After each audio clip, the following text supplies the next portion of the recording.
Hey everybody, welcome back to 5 Minute Financial Markets. Kind of a nothing day today. You see this candle here, this is the daily candle. Market opened around 394.5, traded up a little bit, traded down a little bit, and closed right around 394.5. This is what's known as an indecision candle or a long leg doji. Kind of signals that the market doesn't really know what it wants to do right now. The fact that it's on super low volume too, this is the lowest volume we've had since way back in August, tells you that there's just not a lot moving the markets right now. It's a holiday week, so probably a lot of traders are on vacation. People are waiting to see what those FOMC minutes look like on Wednesday. So really nothing to push the market one way or the other. One thing to keep an eye on is the US dollar starting to show some strength again after a pretty harsh sell-off in the first half of November. It's catching a bid, showing a little bit of strength. Looks like it might get up here and retest this previous support level around 110.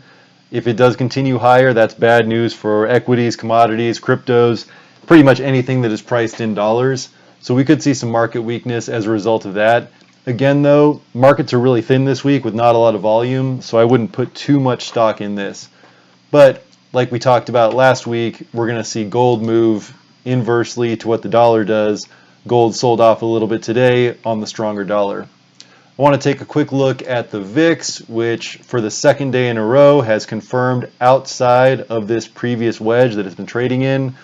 This is a very good sign for the market. Fears coming out of the market, which means that stocks can churn higher like they normally do without this 2% a day volatility that we've seen for most of 2022. Take a look at this crude oil chart. We talked about crude a couple days ago. It had a really strong sell-off on Thursday and Friday, but Friday's sell-off rebounded sharply with this hammer candle, showing some strength and a possible reversal.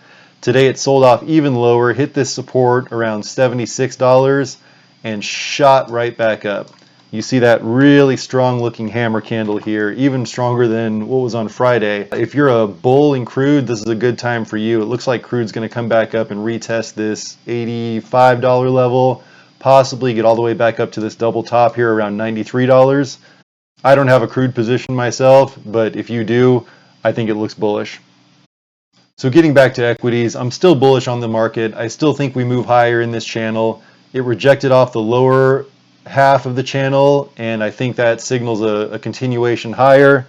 As I've said before, 408 to 410 is the area I'm targeting to sell. I think the only thing that could derail that now is if the FOMC minutes, which get released on Wednesday, turn out to be a lot more hawkish than we thought. That could send the market lower. And that's coming in 11 Pacific time Wednesday morning. As I mentioned in the weekend video, I think these FOMC minutes are going to be a lot more dovish than people think. The original FOMC minute that accompanied the last rate hike of 75 basis points sounded like they were starting to open the door for a pivot or at least a more dovish view. Then Jerome Powell came out and went full on hawk like Stacey Augmon in 1991 and freaked everybody out, causing a sell-off. But I think the actual FOMC minutes are going to come in a lot more dovish than what Jerome Powell led on in his press conference. I did want to make one correction from the weekend video. I talked about how I think we're going to have a weak holiday sales season and a particularly weak Black Friday. And I pointed to the extremely low consumer sentiment, which is the lowest it's been in 40 years and the lowest it's ever been heading into a Black Friday. I also talked about the personal savings rate, which is near all-time lows and the lowest it's been since before the Great Recession, November 2007. I still think those are true. I still think we're going to have a really weak holiday sales season, and my argument was that that would lead to some weakness in the market in December. What I forgot to take into account, though, is that 2022 is not a normal year. We are in the bizarro world, where good economic news is bad for the market and bad economic news is good for the market. Why? Because the Fed is trying to fight inflation, and to do that, they're trying to slow down the economy.